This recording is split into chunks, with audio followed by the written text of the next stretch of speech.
thy dwelling place. Here forgive and save.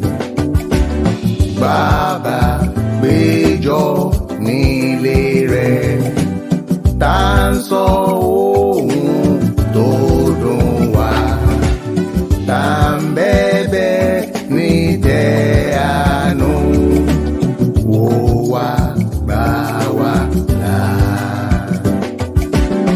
When we in thy temple meet, spread our wants before thy feet, pleading at thy mercy seat.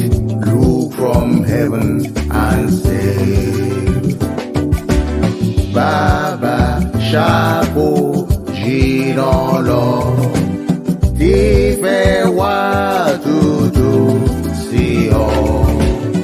Ojú àánú rẹ̀ wò wá, jọ dariji wá. Should we wander from thy fold, and our love to thee grow cold, with our beating heart behold, Lord, forgive and save. Ohun kẹ́dùn wá jẹ́, Gbat ngbadura sí ọ. Fòpin sí ipaiyà wa, gbọ́ sí gbà wàlà.